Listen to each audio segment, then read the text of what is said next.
Bonjour et bienvenue dans ce service de dimanche soir. Aujourd'hui, nous allons nous encourager et le message que nous apportons ce soir, je l'intitule Le Père qui demeure en moi. Amen. Le Père qui demeure en moi.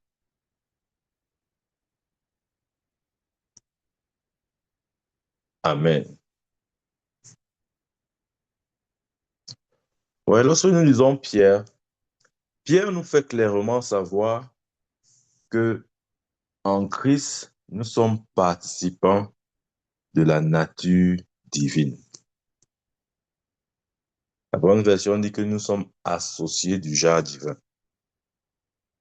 Ça, c'est une des bénédictions que nous avons en Christ Jésus.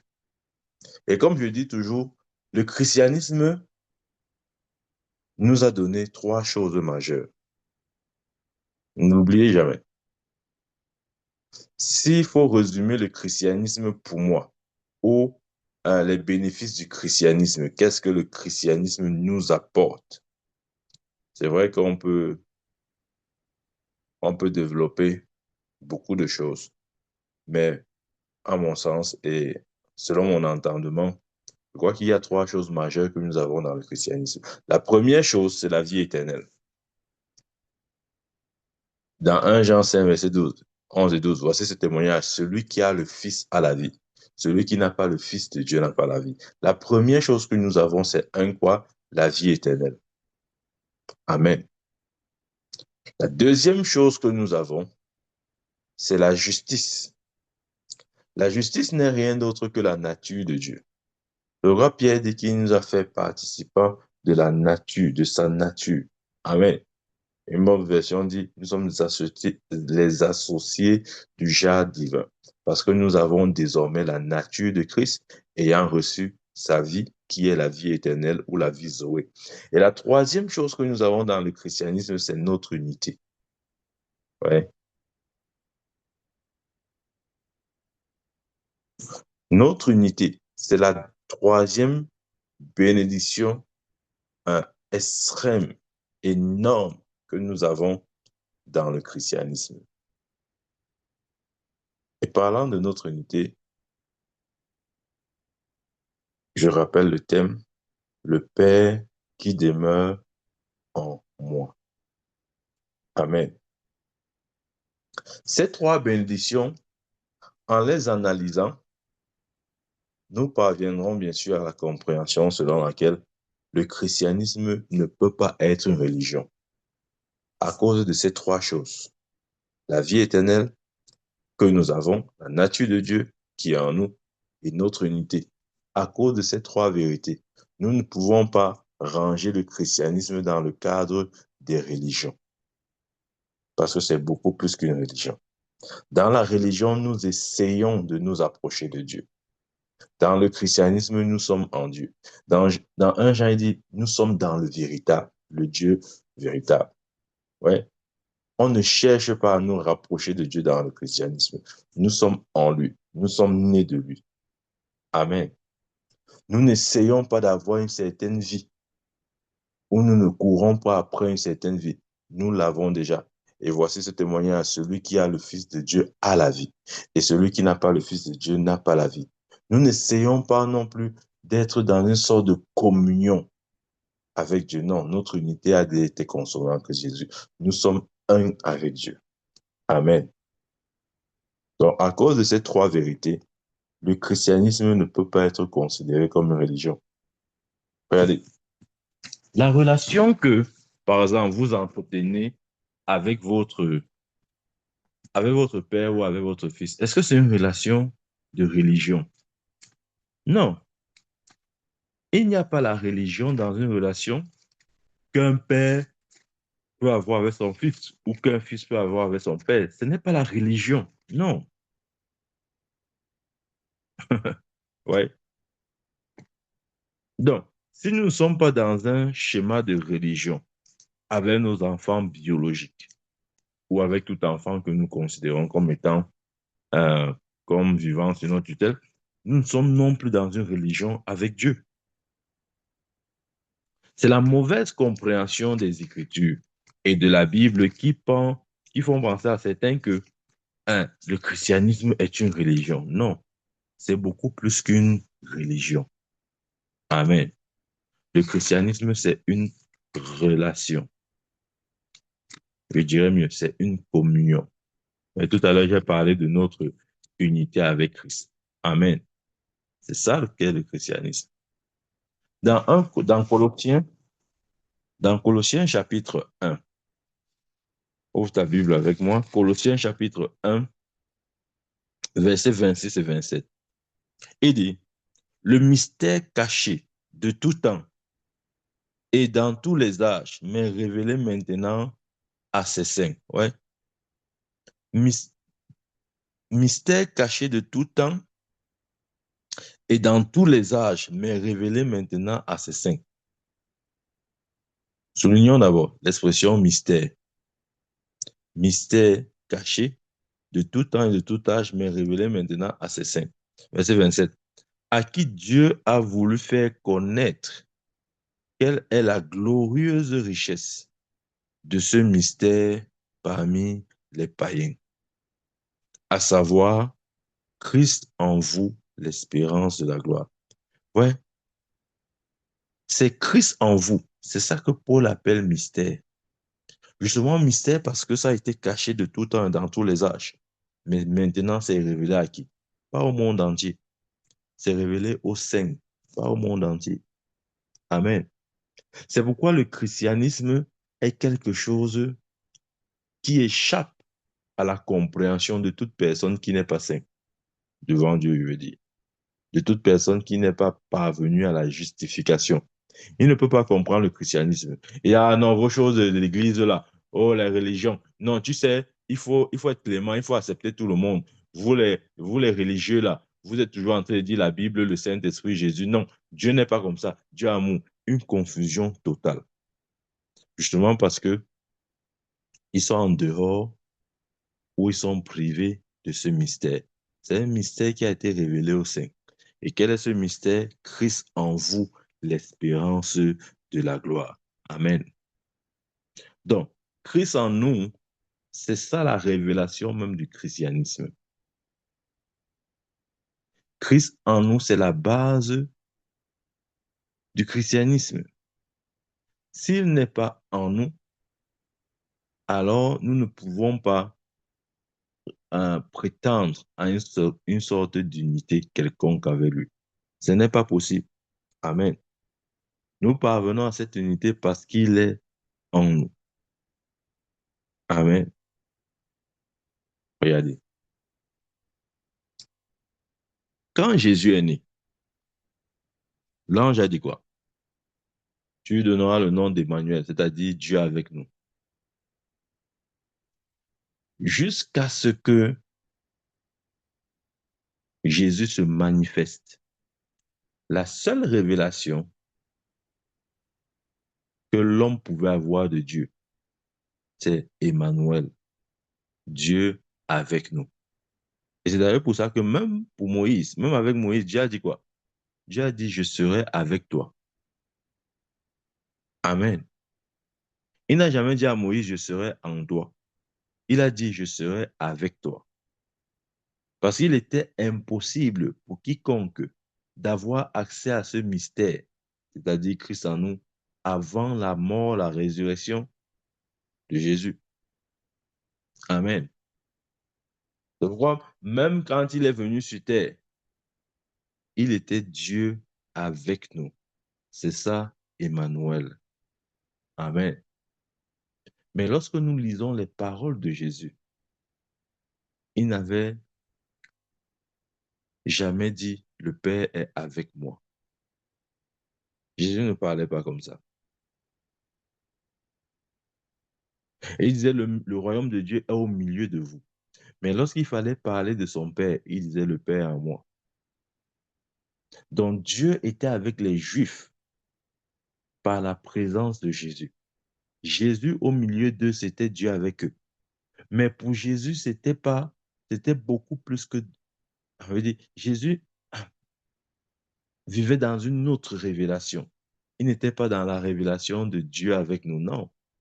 Il était dans la révélation de Dieu en moi, ou si vous voulez, du Père en moi. Amen.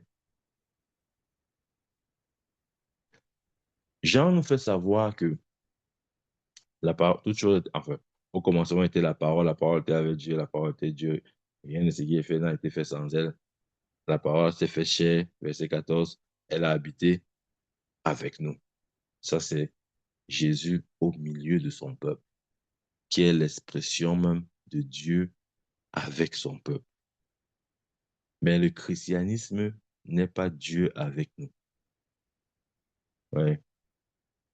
Les gens croient que non, le christianisme, ça veut dire que Dieu est avec nous. Non, Dieu n'est pas avec nous.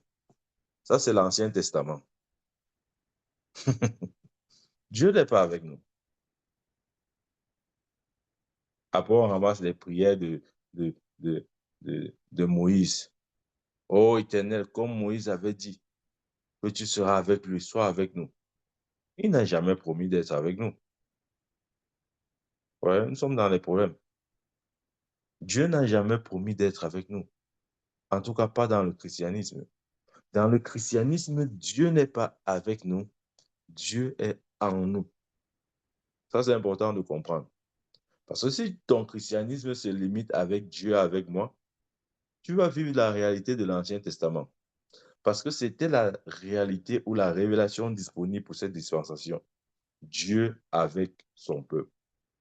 Et la nouvelle dispensation, celle dans laquelle nous sommes, ce n'est plus question de Dieu avec. Il est maintenant question de Dieu en nous.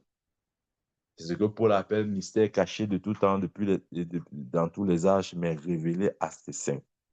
Quel est ce mystère? Christ en vous. Amen.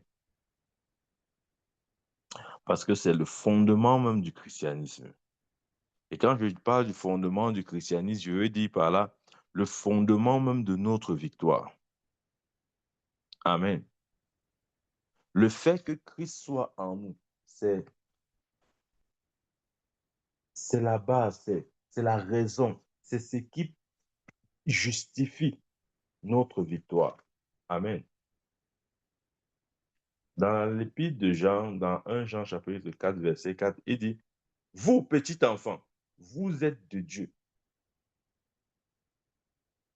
et vous avez vaincu le malin. Parce que celui qui est en vous, tu vois, regarde, lis bien la Bible. Parce que celui qui est en vous est plus grand que celui qui est dans le monde. Parce que celui qui est en vous, il n'a pas dit parce que celui qui est avec vous, non, ce n'est pas ça. Parce que celui qui est en vous, parce que le christianisme, c'est Dieu en moi. Ce n'est pas Dieu avec moi. Ouais. Il dit, vous avez vaincu le monde. Pourquoi? Parce que celui qui est en vous. Pourquoi est-ce que j'ai la victoire sur le monde? Parce que celui qui est en moi, pas celui qui est avec moi, celui qui est en moi est plus grand que celui qui est dans le monde. En d'autres termes, le plus grand, la majorité est en nous, bien-aimés. La majorité ou le plus grand vit en nous. Parfois, nous croyons que non, nous avons juste reçu quelque chose comme ça, une force ou je ne sais pas moi quoi, qui s'appelle le Saint-Esprit. Et quand il vient comme ça, là, après on se met seulement à parler en langue. Après, non, non, c'est pas ça. C'est le plus grand que nous avons reçu. Amen. Le plus grand. Dans Jean chapitre 14, verset 10, je vais lire. Jean 14, 10, il dit, ok, lisons même, lisons même à partir du verset 7. Lisons même à partir du 6. Jésus lui dit, je suis le chemin, la vérité et la vie. Nul ne vient au Père que par moi. Verset 7. Si vous me connaissiez, regardez, regardez, regardez. Écoutez ce que Jésus dit. Si vous me connaissiez, si vous me connaissiez, en d'autres termes, vous ne me connaissez pas. Si vous me connaissiez, vous connaîtriez aussi mon Père. Et dès maintenant, vous le connaissez et vous l'avez vu. Il amène une révélation à ses disciples. Il veut que les disciples commencent à le voir d'une autre manière. C'est pourquoi il dit, et dès maintenant, vous le connaissez et vous l'avez vu. Verset 8. Philippe lui dit, Seigneur, montre-nous le Père et cela nous suffit. Montre-nous le Père et cela nous suffit. Nous, on ne veut pas deux choses. On veut seulement le Père. S'il te plaît, montre-nous le Père. C'est tout ce qu'on veut. Verset 9. Jésus lui dit, il y a si longtemps que je suis avec vous et tu ne m'as pas connu, Philippe. Il y a si longtemps que je suis avec vous. Ouais, là on parle de Philippe. C'est un juif. Il y a si longtemps que je suis avec vous. Il y a si longtemps que je suis avec vous et tu ne m'as pas connu, Philippe. Celui qui m'a vu a vu le Père. Ouais, il faut bien souligner ce que je viens de dire là. Celui qui m'a vu a vu le Père. Comment dis-tu? Montre-nous le Père. Attends, je vais t'expliquer.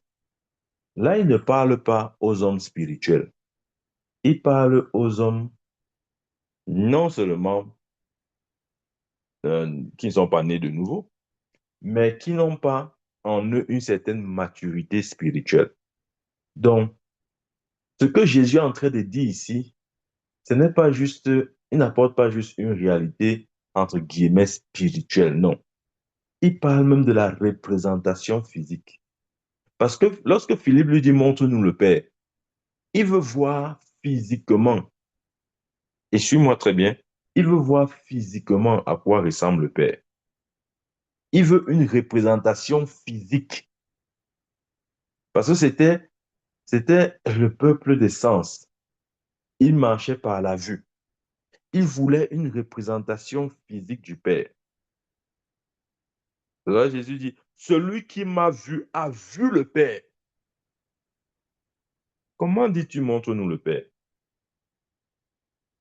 Verset 10. Ne crois-tu pas que je suis dans le Père et que le Père est en moi?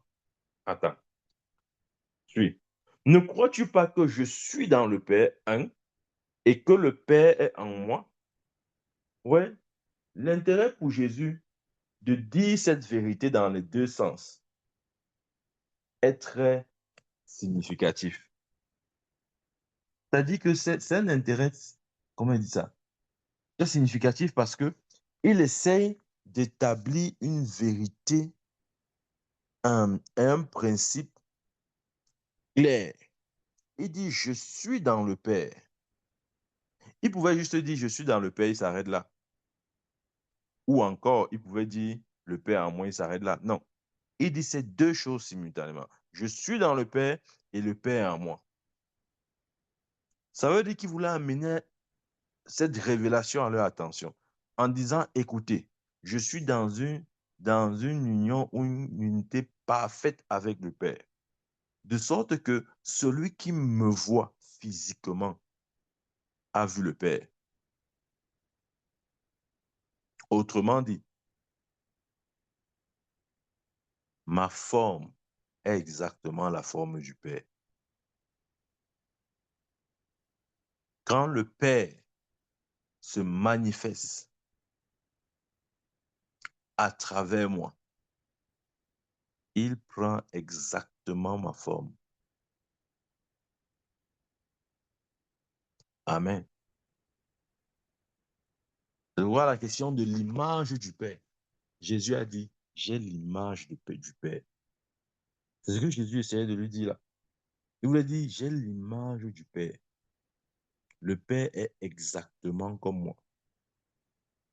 Du moins, quand il veut se manifester à travers moi, il prend ma forme. Verset 10. Ne crois-tu pas que je suis dans le Père et que le Père en moi? Les paroles que je vous ai dites, je ne les dis pas de moi-même. Et le Père qui demeure en moi, c'est lui qui fait les œuvres, c'est-à-dire les miracles qu'il opérait. Et le Père qui demeure en moi. Ouais, faisons attention à la structure des paroles de Jésus. Le Père qui demeure en moi. Je suis dans le Père et le Père est en moi. Le Père qui demeure en moi. Amen. Ça veut dire que le Père demeurait en Christ. Christ était le tabernacle. Christ était la maison. Christ était le quartier général du Père.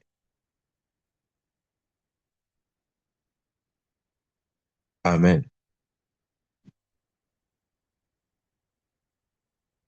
Il disait à ses disciples, nous sommes dans une unité totale et parfaite. Au point où si tu me vois physiquement, alors tu as vu physiquement le Père. Verset 11. Croyez-moi, je suis dans le Père et le Père est en moi. Vous voyez, il revient encore avec cette vérité. Je suis dans le Père et le Père en moi. Croyez du moins à cause de ses œuvres. En vérité, je vous le dis, celui qui croit en moi fera les œuvres que je fais et en fera de plus grandes parce que je m'en vais au Père. Ah, le Père est en moi, je suis dans le Père. Celui qui croit en moi fera les œuvres que je fais et de plus grandes parce que je m'en vais au Père.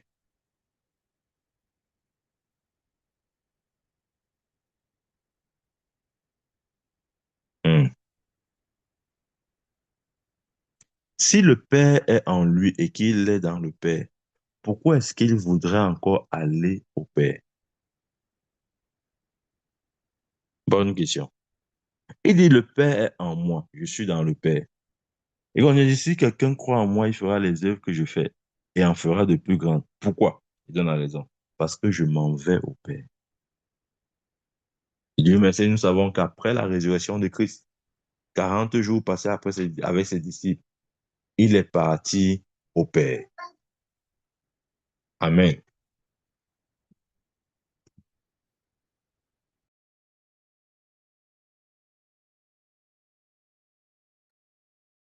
Après ces 40 jours, il est allé au Père. Amen. Et pourquoi est-ce qu'il est allé au Père? C'est pour que la réalité dans laquelle il vivait, le Père en moi et moi dans le Père, soit désormais notre réalité. Il avait dit à ses disciples, il faudrait que je m'en aille.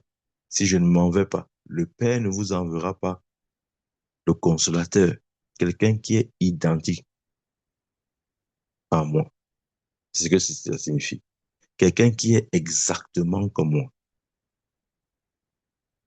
Et cette personne qui est exactement comme Christ, c'est le Saint-Esprit. Parce qu'il veut amener ses disciples dans la réalité dans laquelle il était. Le Père en moi et moi dans le Père. Amen. Nous continuons. Verset 13.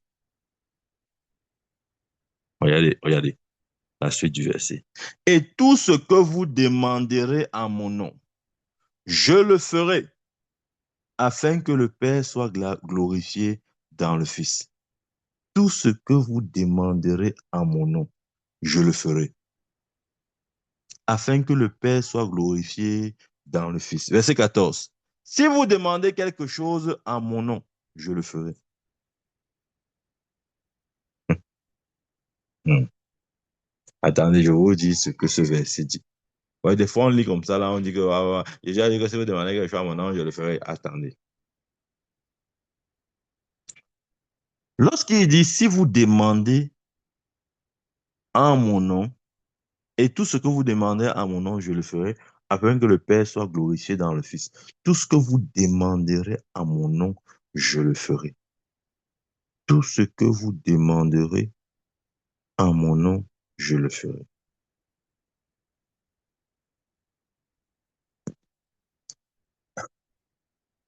Ici, Jésus n'est pas en train de dire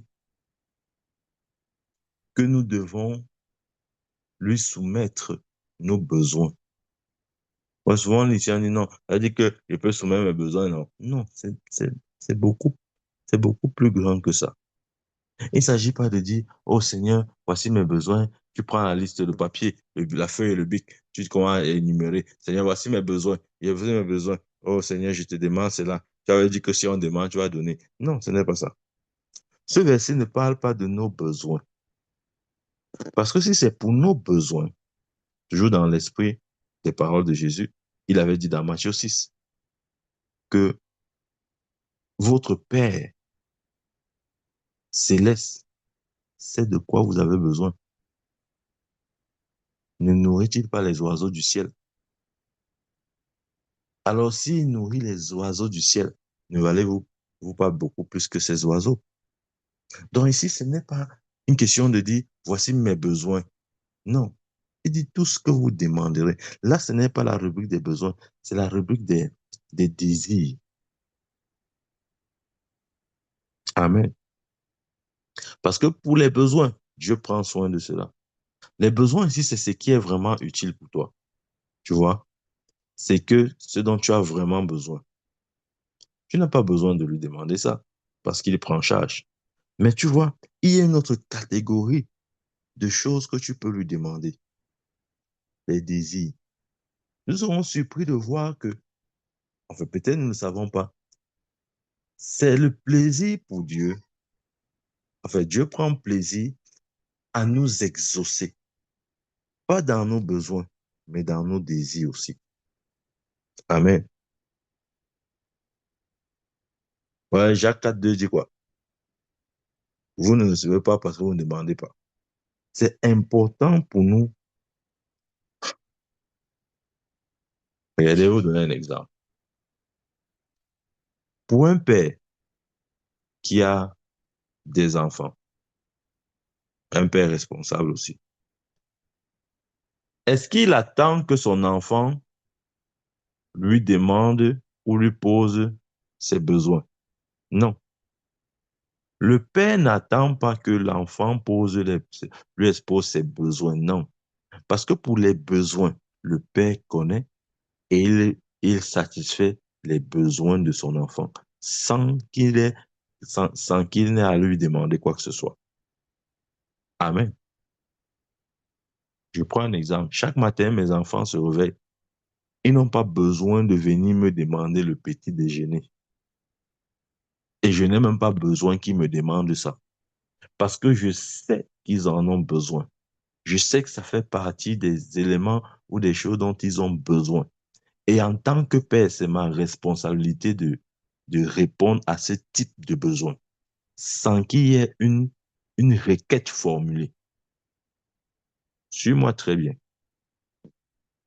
Cependant, si mes enfants veulent, par exemple, un divertissement, ils veulent euh, euh, peut-être aller au cinéma ou aller jouer avec leurs amis, etc.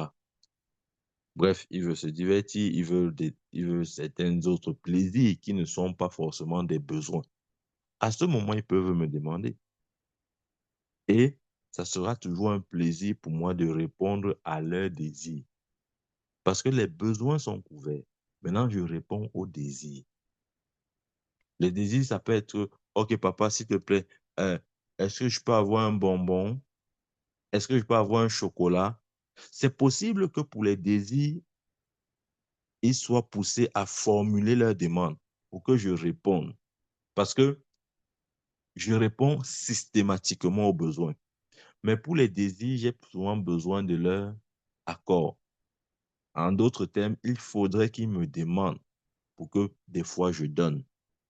Mais pour les besoins, ils n'ont pas besoin de me les formuler. C'est ça que Jésus avait dit à ses disciples, que vous vous inquiétez pour beaucoup de choses. Votre Père qui est dans les cieux prend soin des oiseaux du ciel. Parce que les oiseaux ont des besoins, besoin de nutrition. Amen. Et Dieu s'occupe de ces oiseaux sans la prière. On a toujours l'image d'un Dieu méchant là, vraiment un Dieu que vraiment il faut l'embêter pour qu'il finisse par te donner moindre chose. C'est-à-dire la chose la plus, la plus petite. Tu dois prier même pendant 6 heures de temps, 7 heures de temps pour que vraiment ton besoin soit satisfait. Non, Absolument pas. Amen. Dieu nous veut. Je suis de ceux qui pensent que Dieu nous veut satisfait, comblé dans tous les domaines et en toutes choses. Et il dit que, oh, n'est-ce pas, David avait dit que, oh, les gens disent que ne me donne pas beaucoup. Si tu me donnes beaucoup, je vais être orgueilleux. Maintenant, si tu me laisses aussi dans le manque, je vais voler. Donc, vraiment, garde-moi humble. Garde-moi humble. Même un prophète, n'est pas David avait dit ça. Celui qui avait dit ça, c'était un homme riche. Quand il le disait, il était déjà riche. Je dis ceci parce que des fois, nous sommes limités par notre compréhension ou par la compréhension que nous avons de Dieu vis-à-vis de nous. Nous nous disons que non, vraiment, si Dieu me donne beaucoup, je serai orgueilleux. Et s'il ne me donne du tout pas, je serai tenté à voler. Donc, vraiment, je ne veux pas ça. Je veux juste être dans la médiane au milieu. Je veux pas les problèmes.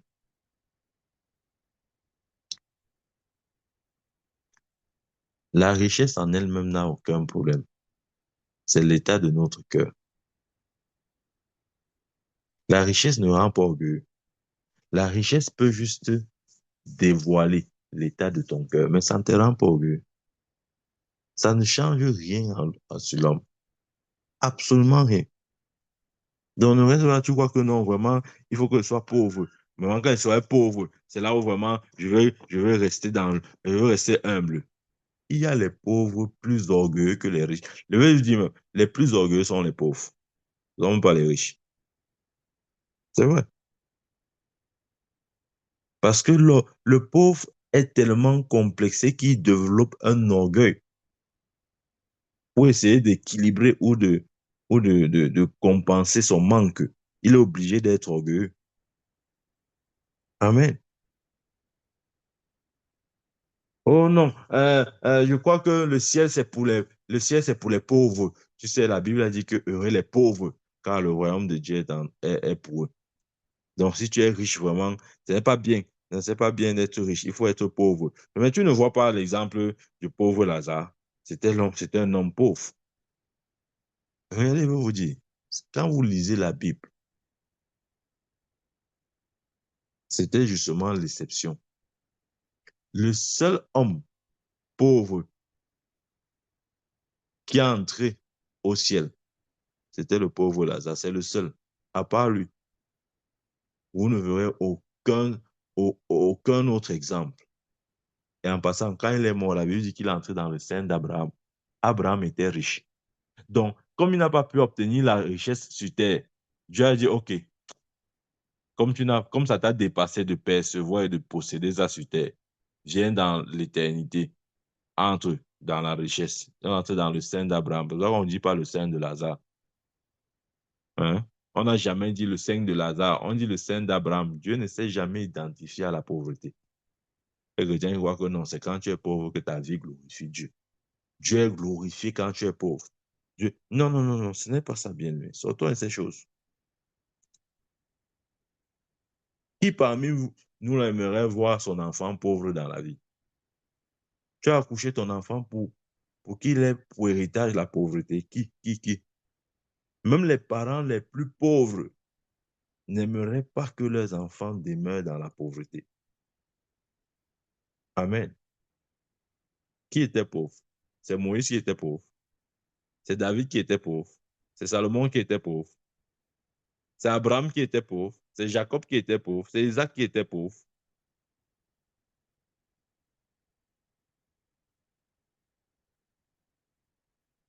Tu vois? Oh, mais, non, mais Jésus était pauvre. Qui t'a dit que Jésus était pauvre? Jésus était propriétaire de maison, hein. Il n'était pas pauvre, en passant.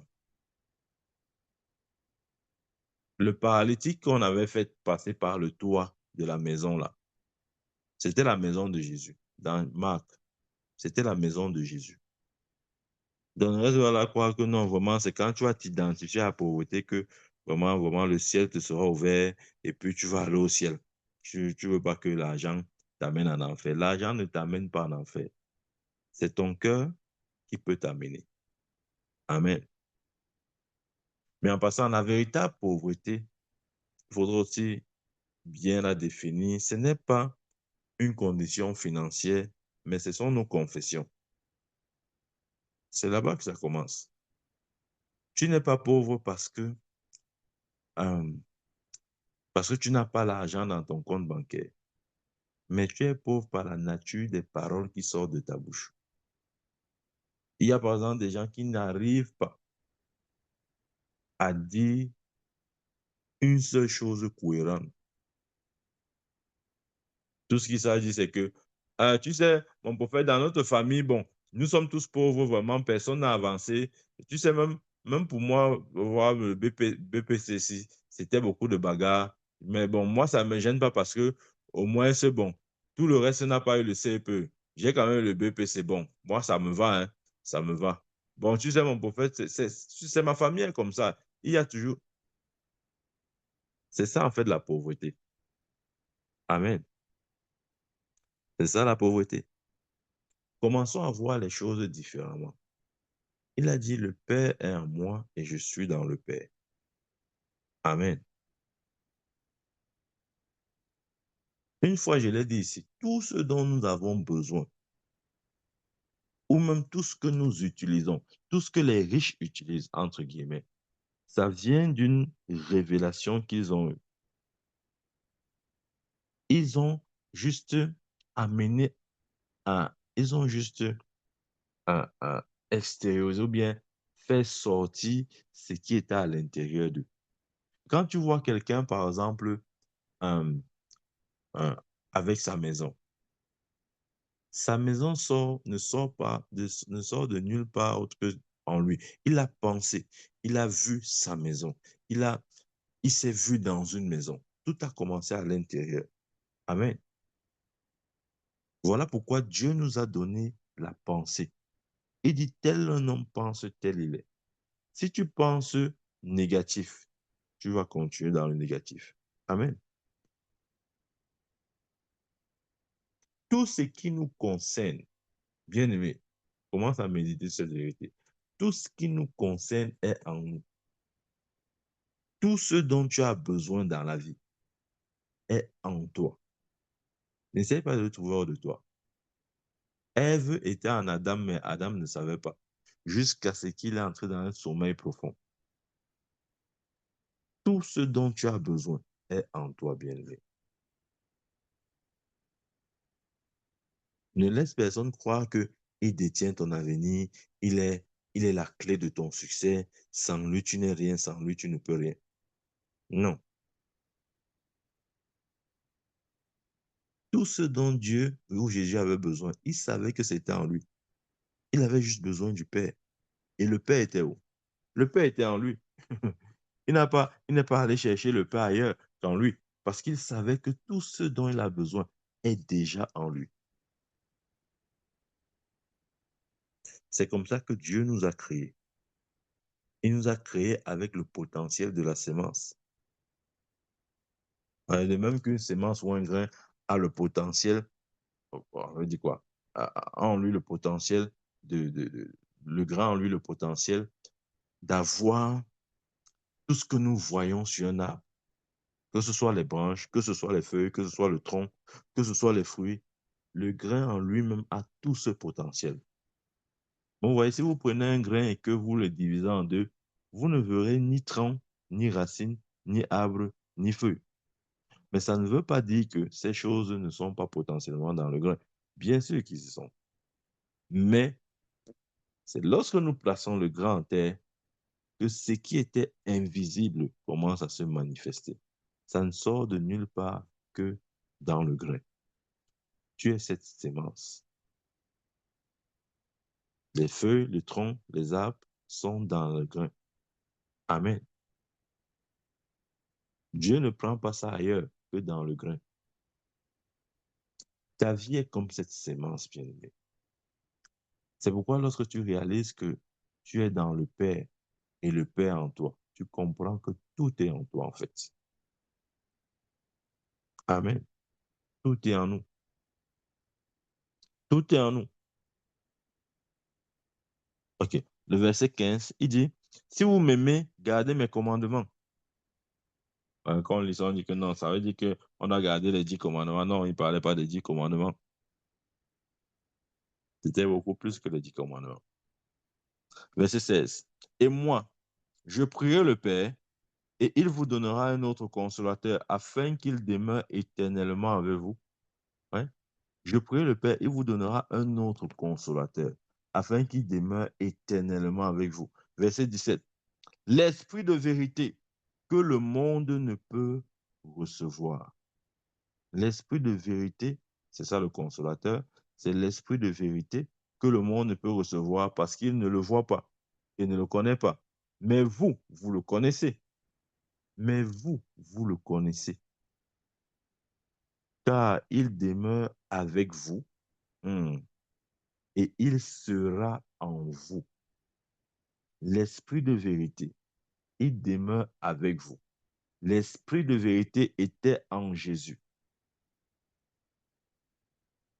Et par rapport aux disciples, il était avec Jésus. Mais par rapport à Jésus, il était en Jésus. Et la promesse à ce moment-là, c'est que cet esprit soit en des apôtres. C'est-à-dire après la mort et la résurrection. Il a dit, il demeure avec vous. Ça, c'est vrai parce que Jésus, au milieu d'eux, c'était le Saint-Esprit au milieu d'eux. Il continue en disant, et il sera en vous. Quand? Quand le Saint-Esprit est descendu le jour de la Pentecôte. Amen. Verset 18. Je ne vous laisserai pas orphelins. Je viendrai à vous. C'est Jésus qui parle. Il dit, je ne vous laisserai pas orphelins, c'est-à-dire sans père. Je viendrai à vous. Il est venu à eux comment? Il est revenu à eux en la personne du Saint-Esprit. C'est pourquoi le Saint-Esprit en nous manifeste ou révèle la plénitude de la divinité. Le Saint-Esprit, suivez-moi très bien, le Saint-Esprit en nous, c'est le Père en nous et en même temps le Fils en nous. C'est ce qu'il dit ici là. Je ne vous laisserai pas orphelins, je viendrai à vous. Amen. Et il est venu à nous en la personne du Saint-Esprit. Parce qu'il a prié le Père pour qu'il envoie un consolateur. Quelqu'un qui est identique, quelqu'un qui est identique à Jésus. Et gloire à Dieu, il est désormais en nous. Donc le Saint-Esprit en nous, ce n'est pas juste le Saint-Esprit, non. Ouais. La divinité ne doit pas être considérée de manière détachée. Nous ne devons pas croire que, OK, au milieu, on a le Saint-Esprit. À gauche, on a le Père. À droite, on a Jésus. Non, c'est-à-dire c'est une compréhension, c'est une compréhension réduite de la vérité. Nous pensons souvent que non, le Saint-Esprit c'est au milieu. À gauche, à l'extrême gauche, on a le Père. Et à l'extrême droite, on a le Fils. Non. Il a dit, je reviendrai à vous. Je prierai le Père et vous envoie le consolateur. Et pour lui, il dit quoi? Je suis dans le Père en moi, celui qui m'a vu a vu le Père. Donc, ça veut dire que le Saint-Esprit en Jésus manifestait en même temps la réalité du Père en lui. Amen. C'était aussi la réalité du Père en lui. Au point où il pouvait dire à ses disciples, celui qui m'a vu a vu le Père. Amen. Celui qui m'a vu a vu le Père. Donc, ça veut dire le Saint-Esprit en Jésus, c'était le Père en lui. Parce qu'il manifestait et apportait en même temps la présence du Père et rendait le Père réel. si réel que il pouvait dire que celui qui m'a vu a vu le Père. Bien aimé, il est important pour nous de reconnaître la personne de l'Esprit de Dieu.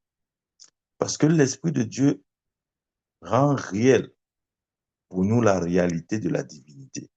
De sorte que sa simple présence en nous soit exactement la présence du Père en nous. Sa simple présence en nous soit exactement la présence du Fils en nous. Parce qu'il a dit, je reviendrai à vous. Ce sont les paroles de Jésus. Nous devons réaliser et reconnaître la place du Saint-Esprit. Maintenant, les gens pensent que parfois le Saint-Esprit, c'est quelqu'un qui vient là, et il vient là habiter dans un petit coin dans notre vie. Et il essaie aussi de s'asseoir en attendant nous faire parler en langue de temps en temps. Non, ce n'est pas ça. Absolument pas. Le Saint-Esprit, c'est Dieu lui-même dans tout son potentiel, dans tout ce qu'il est. C'est comme ça que nous devons voir le Saint-Esprit. C'est lui qui exécute les plans de Dieu sur terre. Dieu ne peut rien faire. Et ça, c'est depuis l'Ancien Testament. Dieu ne peut rien faire sur terre sans le Saint-Esprit. Au commencement, Dieu créa les cieux et la terre. La terre devint informe et vide. L'Esprit de Dieu se mouvait au-dessus des eaux. Et Dieu dit, ouais, l'Esprit de Dieu se mouvait. Donc, Dieu ne peut lui-même rien faire sans le Saint-Esprit. Pour créer ou pour appeler la lumière, ça a été fait avec le concours du Saint-Esprit parce qu'il était déjà là. Il se mouvait au-dessus des eaux. Quand Dieu dit que la lumière soit, la parole est sortie. C'est l'Esprit de Dieu qui amène la parole en manifestation. S'il n'y a pas d'Esprit, je vous dis, si l'Esprit n'est pas là, tout ce que nous disons ou faisons ne produira aucun impact. Ce qui donne le sens à nos paroles ou ce qui donne la vie à tout ce que nous faisons, c'est la réalité de l'Esprit de Dieu. Amen.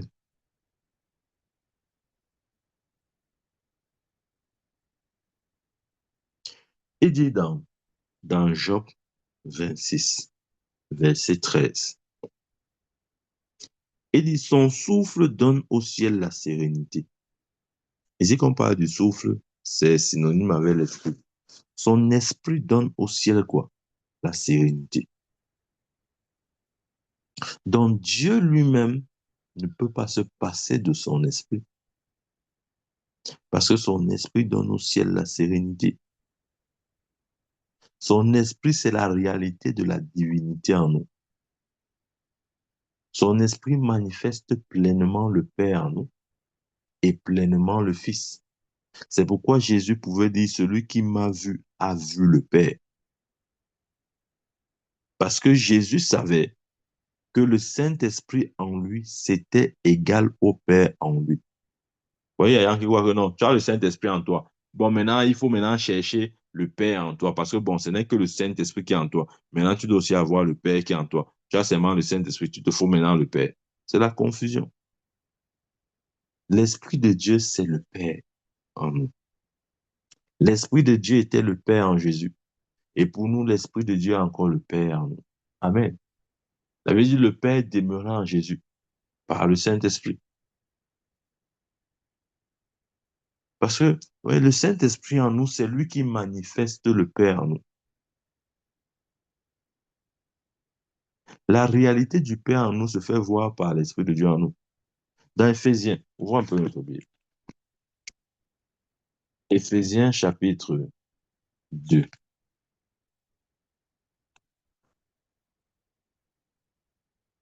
Pour être conscient de ces vérités bien-aimées. Sinon, nous allons passer toute notre vie à attendre quelque chose qui ne viendra probablement jamais parce que nous avons manqué de reconnaître ce qui nous a déjà été donné. Dans Éphésiens 2, verset 18, il dit, car par lui, nous avons les uns les autres accès auprès du Père dans le même esprit. Oui. Car par lui, nous avons les uns et les autres accès au auprès du Père. Nous avons accès auprès du Père dans le même esprit. Donc, c'est l'Esprit de Dieu qui nous donne accès, de sorte que sa présence soit exactement égale à la présence du Père en nous. Parce que Dieu ne peut pas être divisé. Nous vont diviser Dieu comme le gâteau. On divise en trois parts. Bon, la première part, c'est la part du Père. La deuxième part, c'est la part de l'Esprit. La troisième part, c'est la part du Saint-Esprit. Non. Car par lui, nous avons un accès au- nous avons les uns les autres accès auprès du Père dans le même esprit. Verset 19. Ainsi donc, vous n'êtes plus des étrangers, ni des gens du dehors, mais vous êtes concitoyens des saints, gens de la maison de Dieu. Verset 21. En lui, tout l'édifice, bien coordonné, s'élève pour être un temple saint dans le Seigneur. 22. En lui, vous êtes aussi édifiés pour être une habitation de Dieu en esprit. Nous sommes quoi? Une habitation de Dieu en esprit. Amen. Nous sommes une habitation de Dieu en esprit. Ça veut dire que c'est désormais une question de l'esprit, plus que de toute autre chose. Parce que l'esprit de Dieu manifeste toute la divinité en nous. Ce n'est pas juste une partie de Dieu que nous recevons. Quand tu reçois l'esprit de Dieu, ce n'est pas une partie de Dieu. Ce n'est pas la partie inférieure de Dieu. On croit que le Père, c'est en haut. Après le Père, au milieu, on a le Fils. Et en dernier lieu, on a le Saint-Esprit. Je ne sais pas pourquoi on fait tout ça. Il n'y a pas une hiérarchie de ce genre. Il n'y a pas le Père qui est au sommet, le Fils qui est au milieu, le Saint-Esprit qui est au bas de l'échelle. Non, absolument pas. Bienvenue, bien aimé, si nous réalisons et comprenons la place de l'Esprit de Dieu, notre vie va changer pour toujours.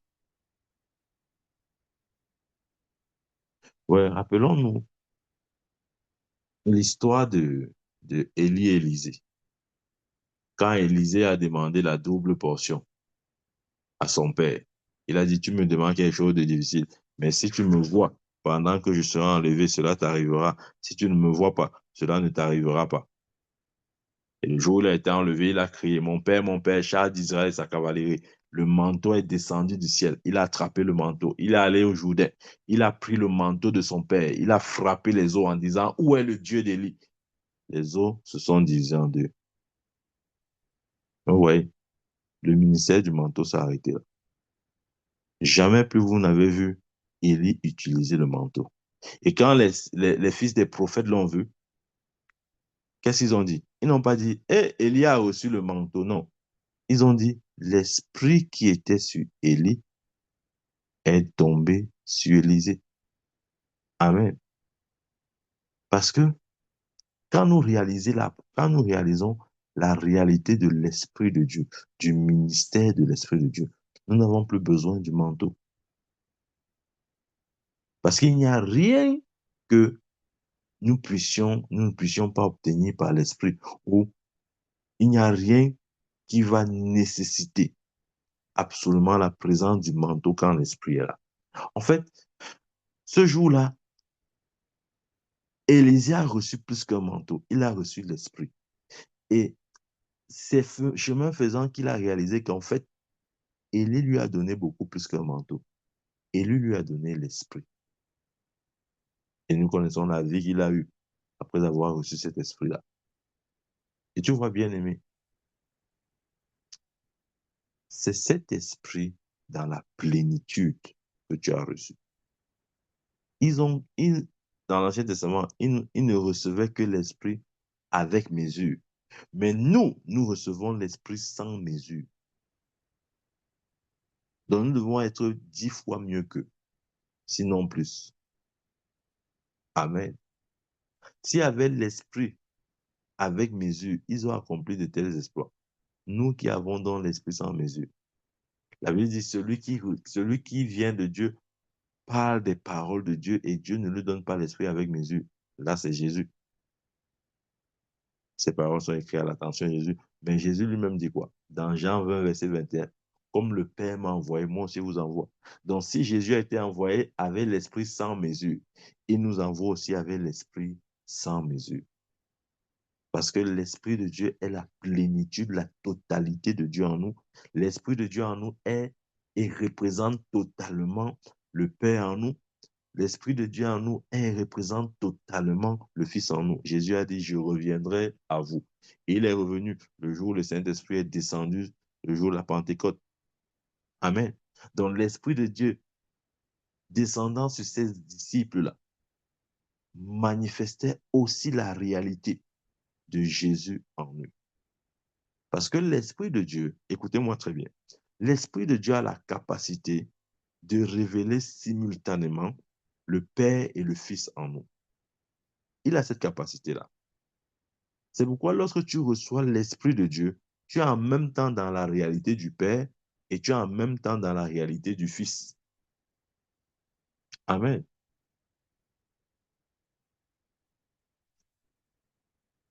Il est important. Il est impossible de naître de nouveau sans l'Esprit de Dieu. C'est impossible. La nouvelle naissance est possible par l'Esprit de Dieu.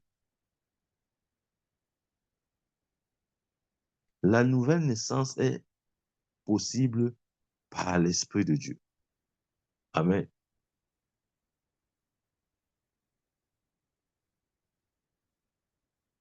Dans 1 Corinthiens chapitre 12, verset 13, il dit, nous avons tous en effet été baptisés dans un seul esprit pour former un seul corps. Ouais. Soit juif, soit grec, soit esclave, soit libre, et nous avons été abreuvés d'un seul esprit. Ouais. Nous avons été en effet baptisés dans un seul esprit. Nous avons tous été baptisés dans un seul esprit pour former un seul corps, qui est le corps de Christ. Nous avons été abreuvés d'un seul esprit. Il n'y a pas deux esprits, il y a un seul. Et quand tu le reçois, c'est la plénitude que tu as reçue. Toi, si tu manques de comprendre ça, tu vas être comme les chrétiens qui cherchent toujours une, une, une dernière, une dernière onction. Non, non, j'ai besoin d'une dernière onction. Non, il est la plénitude.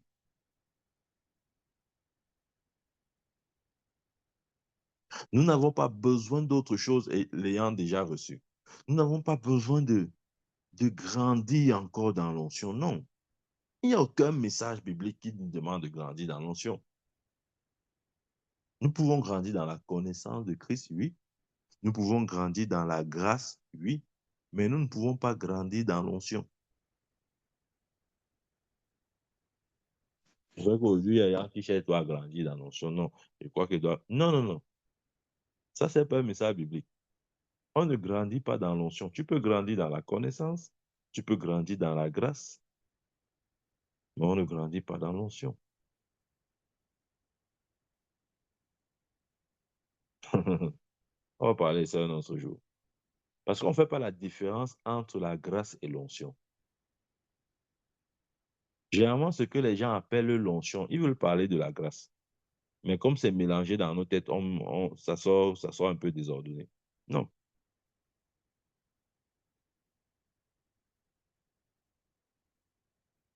Lorsque tu reçois le Saint-Esprit dans ta vie, le Saint-Esprit en toi fait de toi loin.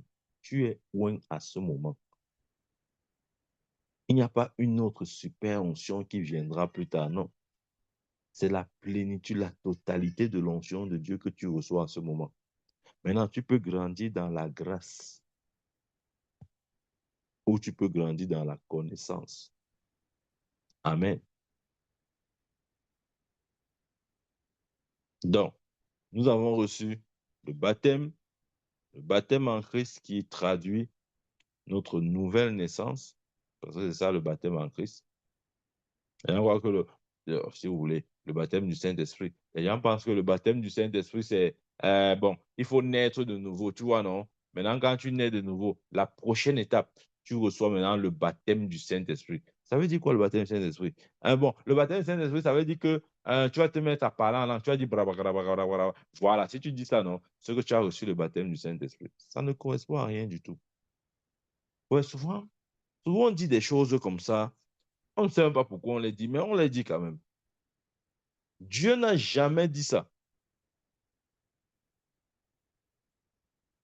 Dieu n'a jamais dit que le baptême du Saint-Esprit, c'est quand on parle en langue. Non, ça ne correspond à rien du tout. Le baptême du Saint-Esprit, c'est la nouvelle naissance. Amen.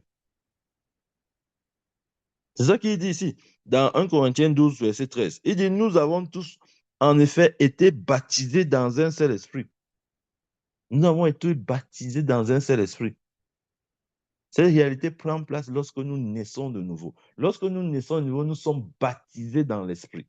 Regardez, le mot baptisé vient du mot grec baptizo, qui veut dire immergé. Quand tu nais de nouveau, tu es immergé dans l'esprit de Dieu. Ça, c'est toi en lui. Maintenant, la réalité, c'est-à-dire le moment où Dieu t'immerge dans son esprit vient automatiquement en toi. Parce qu'il faut naître de nouveau pour que l'esprit de Dieu vienne en nous. Si tu ne nais pas de nouveau, si tu n'es pas baptisé dans cet esprit, l'esprit ne viendra pas à toi. Amen. Oui, bien, c'est important de comprendre ça. Personne ne peut naître de nouveau sans l'esprit de Dieu. Et quand tu nais de nouveau, c'est l'immersion dans l'esprit là-bas. C'est ça qu'on appelle le baptême du Saint-Esprit. Parce qu'on croit que non, c'est le parler en langue. Non, c'est pas le parler en langue. Tu dois être baptisé dans l'esprit de Dieu pour naître de nouveau. Amen. Maintenant, le parler en langue, c'est une autre expérience spirituelle que tu as avec l'esprit de Dieu. OK. Retournons dans Jean 14, verset 20.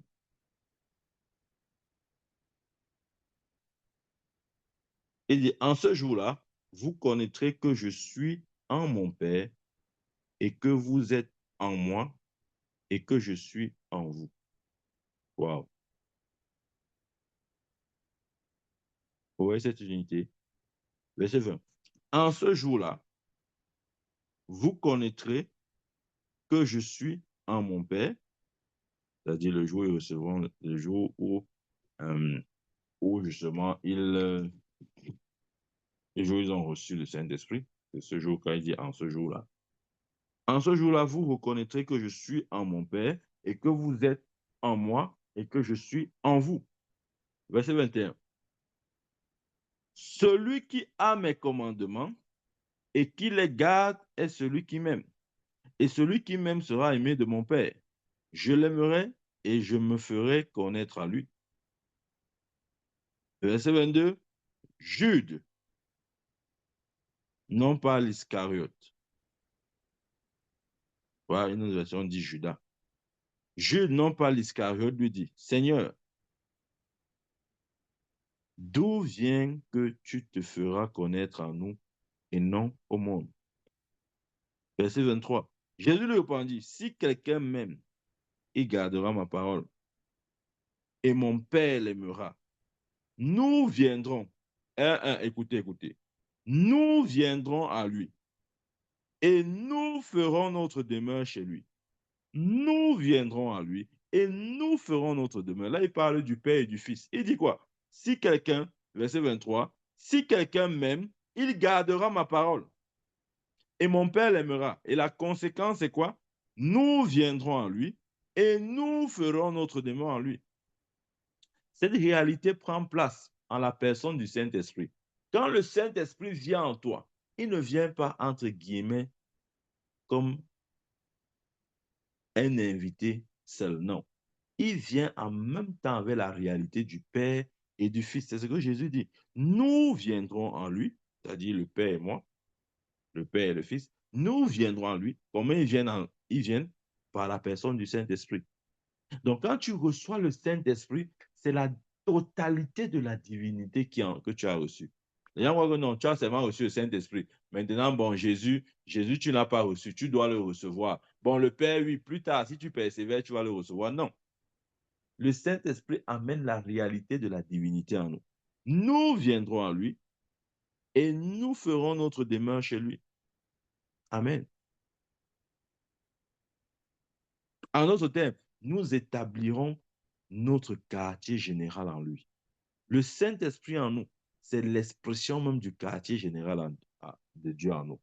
Il est l'expression même du Père et du Fils en nous. Nous viendrons à lui et nous demeurerons chez lui. Amen. Maintenant, je vais vous dire ceci. Est-ce que vous savez que le Saint-Esprit n'a ni corps ni nom? Ouais, cette partie est importante de comprendre. Le Saint-Esprit n'a ni corps ni nom.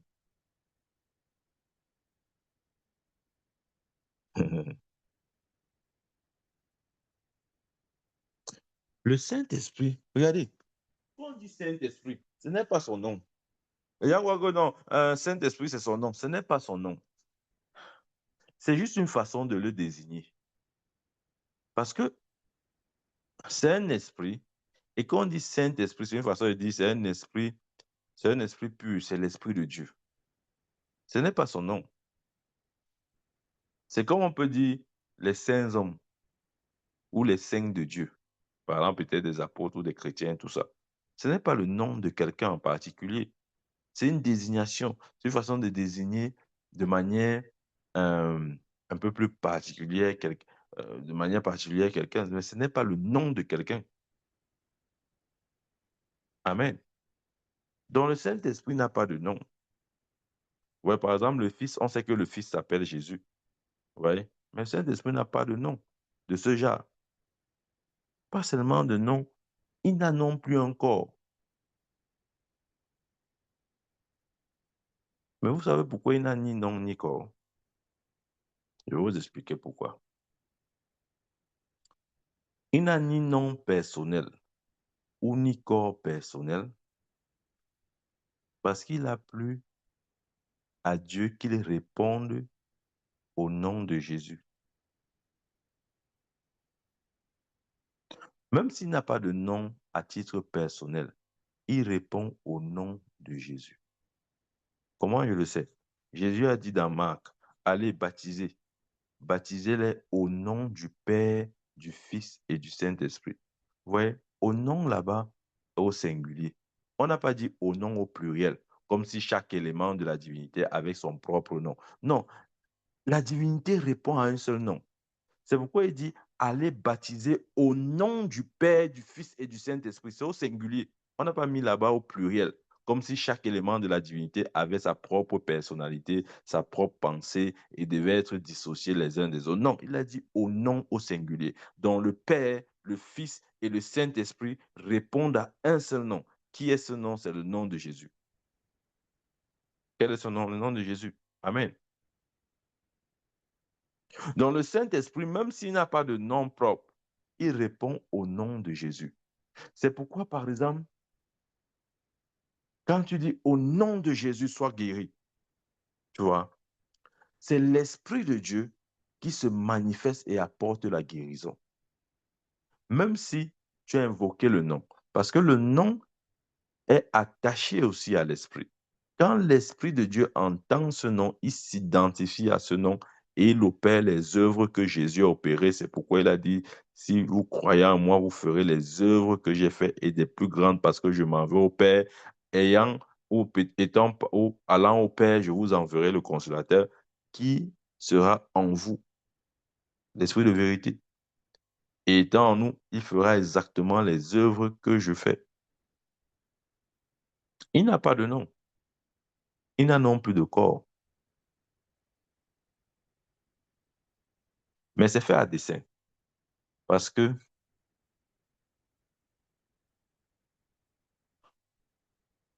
Regardez, je vais vous dire ceci. Quand le Saint-Esprit, suivez-moi très bien maintenant, et je vais chuter avec ça. Quand le Saint-Esprit nous rend ministère, il prend exactement la forme de Jésus. Je reprends cette partie et sois très attentif. Quand le Saint-Esprit nous rend ministère, il prend la forme de Jésus.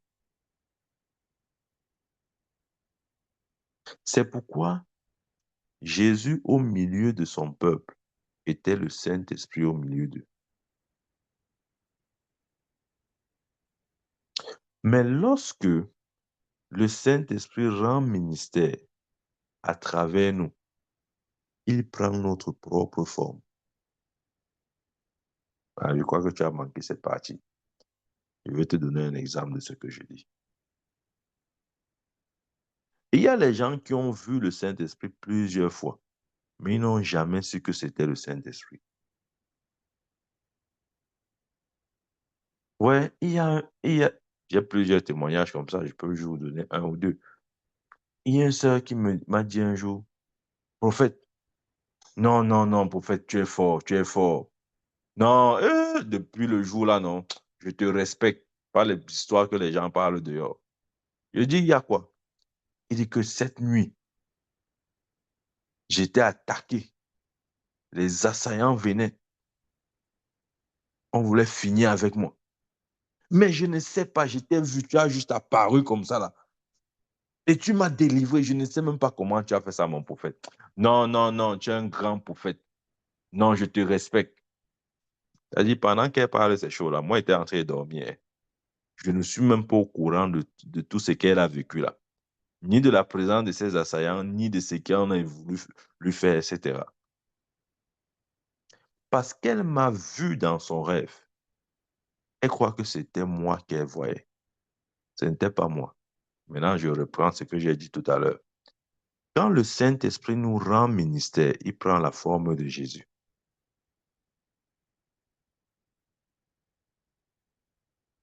Mais lorsqu'il veut nous rendre ministère, enfin, même si, mais lorsqu'il rend ministère à travers nous, il prend notre forme.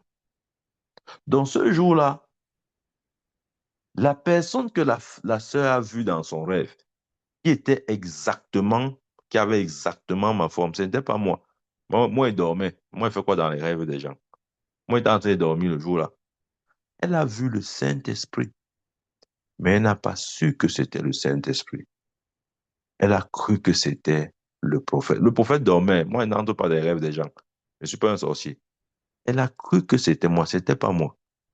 Parce que le Saint-Esprit n'a pas de forme personnelle. Il faut comprendre ça. Quand il se révèle à nous, il s'est révélé à nous à la personne de Jésus. OK? Ça, c'est le Saint-Esprit qui vient vers nous. À la personne de Jésus, il prend la forme de Jésus pour nous rendre ministère, pour accomplir notre salut. Il a dû prendre la forme humaine à la personne de Jésus. Jésus était, ouais, il a dit quoi, Philippe? Si tu m'as vu, quiconque m'a vu a vu le Père. Donc, il est en train de dire que le Père a exactement ma forme lorsqu'il veut se manifester physiquement. Et ce n'est pas simplement la forme du Père, c'est aussi la forme du Saint-Esprit. Donc, lorsque le Saint-Esprit se manifeste, il prend exactement la forme de Jésus. Mais lorsque le Saint-Esprit veut agir à travers nous, il prend notre forme. Amen. Voici ce que j'essaie de te dire depuis. Quand tu vois, parce que regardez, je reviens avec l'exemple de la sœur. Elle dit, j'étais en train de rêver. Les assaillants sont venus. On voulait me tuer. Mais je ne sais pas d'où tu es sorti. Tu as juste apparu comme ça là. Et tu m'as délivré de ces assaillants-là. Non, non, non, non, j'étais vu dans mon rêve. C'est toi que j'ai vu. Tu ne m'as pas vu. Il faut quoi dans tes rêves? Non. Ce n'était pas moi de manière personnelle. C'est l'Esprit de Dieu qui a pris exactement ma forme pour te rendre ministère, parce que lorsqu'il se révèle à travers nous, il prend notre forme. OK? Il faut bien comprendre ça. Il prend notre forme parce que lui-même, il n'a pas de forme personnelle. Amen. Donc, beaucoup comme ça ont vu le Saint-Esprit sans le savoir. Ouais, dans Josué, Josué 5 là-bas, et il s'apprêtait à aller en guerre et un homme étrange lui apparut. Il s'est approché vers lui. Il a dit, es-tu avec nous ou bien es-tu contre nous? Cet homme mystérieux a dit, je suis le chef de l'armée de l'Éternel. Et lorsque Josué a entendu ça, il s'est prosterné devant lui. Ça ne pouvait pas être un ange, parce qu'on ne se prosterne pas devant un ange. Il n'y a que devant Dieu que tu peux te prosterner. Mais vous voyez, lorsqu'il s'est manifesté, il a pris la forme humaine, parce qu'il n'a pas de forme personnelle. Il prend toujours la forme du vase qu'il veut pour se manifester. Et c'est comme ça que le Saint-Esprit nous rend ministère chaque jour. Mais on ne discerne pas, on ne sait même pas. Amen. On ne sait pas. Donc, bien aimé, si tu vois un jour, dans un rêve ou une vision, un homme de Dieu, ça peut être moi, ça peut être quelqu'un d'autre. Ne dis pas que non, j'étais vu, non. C'est le Saint-Esprit même qui est venu se révéler. Ça peut se faire sous forme d'instruction. Dans ce rêve, il peut te donner une orientation. Il peut, il peut te faire percevoir une pensée claire, ou bien une instruction claire, ou bien te peut-être t'apporter une délivrance, comme c'était la sœur, le cas de la sœur, ou bien te faire connaître sa pensée par rapport à quelque chose de précis. À ce moment, c'est le Saint-Esprit que tu vois. Ce n'est pas l'homme de Dieu. L'homme de Dieu ne peut pas entrer dans les rêves des gens. Non, c'est pas possible ça. Mais le Saint-Esprit, lorsqu'il agit à travers nous, il prend notre forme. Donc, lorsque tu veux voir le Saint-Esprit, ou bien lorsque le Saint-Esprit veut se révéler, ou bien se faire voir, c'est possible qu'il prenne ma forme lorsqu'il voudrait que tu le vois physiquement, parce qu'il a exactement ma forme lorsqu'il veut se révéler à travers moi. Vous voyez ce qu'il veut dire? Il prend ma forme. Et c'est vrai pour tout le monde. C'est vrai pour tout le monde. Mais le problème, c'est qu'on ne sont pas parfois conscient de ces vérités-là. C'est vrai pour tout le monde. Il prend la forme du vase. Vous voyez, si vous mettez de l'eau, l'eau en elle-même n'a pas de forme. Personne ne peut dire, oh, la forme de l'eau, c'est carré, la forme de l'eau, c'est rectangulaire. Non, l'eau n'a pas de forme. L'eau prend la forme du vase. Donc, lorsque tu as un vase entre les mains de Dieu et que Dieu veut se révéler, il prendra la forme du vase. Mettez l'eau dans une bassine quelconque, l'eau prend la forme de la bassine. Mettez l'eau dans un verre, l'eau prend la forme du verre. L'eau prend toujours la forme du vase. Si tu as un vase entre les mains de Dieu, quand Dieu va se révéler, il va prendre ta forme. Amen. Il va prendre ta forme. C'est comme ça, beaucoup ont vu le Saint-Esprit, mais ils n'ont jamais su que c'était le Saint-Esprit. Ils ont juste assimilé ça, à l'image à la personne qu'il a vue. Alors que c'est Dieu qui est en train de leur parler, Dieu qui est en train de leur donner des instructions, Dieu qui est en train de leur orienter ou de leur faire comprendre ou savoir quelque chose, ou même d'apporter une délivrance ou une guérison. Il y a des gens qui disent, mon prophète, je t'ai vu dans mon rêve.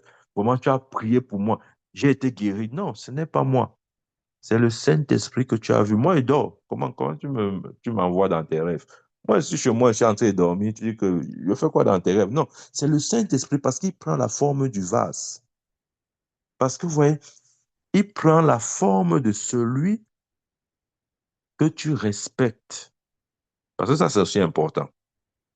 Il ne prend pas n'importe quelle forme pour se présenter à n'importe qui de n'importe quelle manière. Non, ce n'est pas comme ça là. Il va toujours prendre le vase, non seulement qu'il utilise, mais aussi la figure que tu respectes en tant que vase de Dieu. Oui. C'est d'ailleurs pour ça que, par exemple, si tu es dans ce ministère et que dans ton esprit, dans ton cœur, tu me vois comme un homme de Dieu, ne sois pas surpris que des fois tu me vois dans ton rêve. Mais ce n'est pas moi que tu vois, c'est le Saint-Esprit que tu vois. Qui comprend ce que je veux dire? C'est comme ça que Dieu travaille. Et c'est vrai on veut dire quoi, c'est pas seulement vrai pour moi, hein, c'est vrai pour n'importe qui. Ouais. C'est-à-dire que si par exemple, un pasteur, quel que soit le pasteur, OK,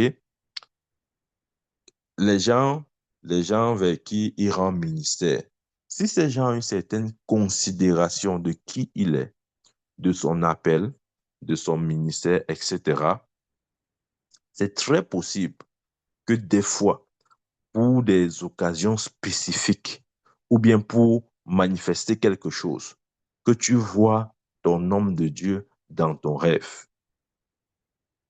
Ce n'est pas l'homme de Dieu que tu as vu, c'est le Saint-Esprit que tu as vu. Il a pris la forme de son vase pour te rendre ministère. Parce que j'ai dit, lorsqu'il œuvre à travers nous, il prend notre forme. C'est vrai. Il va prendre la forme ou la figure spirituelle que tu respectes pour se révéler à toi. C'est comme ça que Dieu travaille. C'est comme ça que beaucoup ont vu le Saint-Esprit, mais ils n'ont pas su. Oui, c'est vrai. Ah, maintenant, tu commences à comprendre. Tu restes comme ça, tu dis que, mon prophète, donc j'avais vu l'Esprit de Dieu, j'avais pas su. Oui, oui, tu l'as vu, tu n'as pas su. C'est vrai. Ça, c'est notre Dieu. Le Père qui est en moi, OK? Le Père qui demeure en moi. Le Père qui demeure en moi, c'est l'Esprit de Dieu en moi. Parce qu'il a dit, nous viendrons en lui et nous nous établirons en lui. Amen. Cette réalité prend place par le ministère et la personne du Saint-Esprit. Le Saint-Esprit en nous, il révèle en même temps la réalité du Père et du Fils. C'est pourquoi Jésus avait dit à Philippe, celui qui m'a vu a vu le Père. Pourquoi? Parce que ayant l'Esprit de son Père en lui, l'Esprit de son Père en lui révèle en même temps la réalité de, de, du Père en lui. Donc, Philippe n'avait plus besoin de voir physiquement le Père, parce que le Père ressemble exactement à Jésus lorsqu'il veut se manifester. J'ai dit tout à l'heure, le Saint-Esprit n'a pas de forme. N'essayez pas de lui donner une forme. Il prend la forme du vase qu'il utilise. Amen. Si tu as un vase pour l'Éternel, quand il va vouloir rendre ministère de manière particulière ou individuelle à quelqu'un, il prendra ta forme et rendra ministère à la personne. Amen. Que Dieu nous bénisse au nom de Jésus-Christ. Amen.